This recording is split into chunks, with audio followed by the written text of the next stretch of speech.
पेण तालुक्यातील वरवणे येथील शासकीय आदिवासी आश्रमशाळेत शिक्षण घेणाऱ्या 9 वर्षीय खुशबू ठाकरे हिला चुकीची औषधे दिल्याने तिचा मृत्यू झाला। या प्रकरणात न्याय मिळवण्यासाठी काँग्रेस आमदार हेमंत ओगले यांनी अर्थसंकल्पीय अधिवेशनात सलग दुसऱ्यांदा प्रश्न उपस्थित केला। त्यांनी चुकीची औषधे देणाऱ्या कामार्ली प्राथमिक आरोग्य केंद्राच्या वैद्यकीय अधिकाऱ्यांवर तसेच आश्रमशाळा व्यवस्थापनावर कारवाई करण्याची मागणी केली। सरकारकडून या प्रकरणाकडे दुर्लक्ष होत असल्याने आदिवासी समाज आणि कार्यकर्ते आंदोलनाच्या तयारीत आहेत। सामाजिक कार्यकर्त्या नंदा म्हात्रे आणि संतोष ठाकूर यांनी हा लढा खुशबूच्या कुटुंबाला न्याय मिळेपर्यंत सुरूच राहील असा निर्धार व्यक्त केला। तसेच आदिवासी कार्यकर्ते जैतू पारधी यांनी पालकांमध्ये वाढणारी भीती दूर करण्यासाठी सरकारने ठोस पावले उचलावीत अशी मागणी केली। सरकारच्या निर्णयाकडे संपूर्ण तालुका लक्ष ठेवून आहे। सगळ्यात शेवटचा मुद्दा, माननीय गृहमंत्री साहेब इथे आहेत। कर्जत मधील पेण तालुक्यातील तांबडी गावातील एक 9 वर्षाची खुशबू नामदेव ठाकरे ही 4थीतली एक मुलगी होती, आश्रम शाळेत शिकत होती।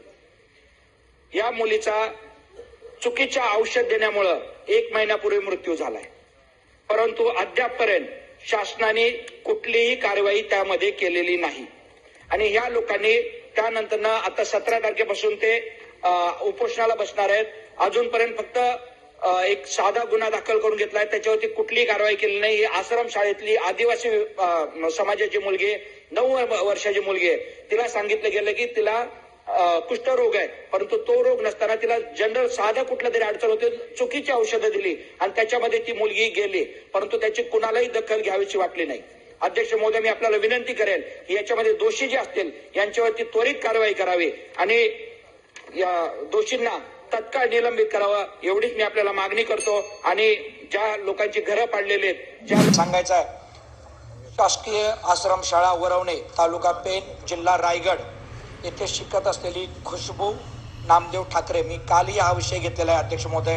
या 9 वर्षीय आदिवासी बालिकेचा कुष्ठरोग संशयित म्हणून कुष्ठरोगाचे औषध देऊन उपचार चालू केला होता। कामर्ली प्राथमिक आरोग्य केंद्राने यांना वारंवार सांगूनही तोच उपचार चालू ठेवला आणि शेवटी 22 जानेवारी 2025 रोजी ही 9 वर्षाची बालिका हिचा दुर्दैवी मृत्यू झाला। या संदर्भात पालकांनी व स्वयंसेवी संस्थांनी काही आवाज उठवला आणि पोलीस स्टेशनला अकस्मात मृत्यू असा त्या ठिकाणी गुन्हा दाखल झालेला आहे। माझी आपल्याला विनंती, आपल्या माध्यमातून कामर्ली प्राथमिक आरोग्य केंद्राने जे या बाबतीत हलगर्जीपणा केला आहे त्यांच्यावरती कठोरात कठोर कारवाई करावी। कारण शेवटी एक सामाजिक कार्यकर्त्या नंदा म्हात्रे आणि आदिवासी संघटनेचे जिल्हाध्यक्ष आहेत, यांनी काही त्या बाबतीत आवाज उठवलेला आहे, परंतु त्यांना त्या बाबतीत काही मदत मिळत नाही। अध्यक्ष महोदय, हिवाळी अधिवेशनात मी एक मुद्दा मांडला होता। डॉक्टर मोहन शिंदे, टाकळीभान आरोग्य केंद्र, तालुका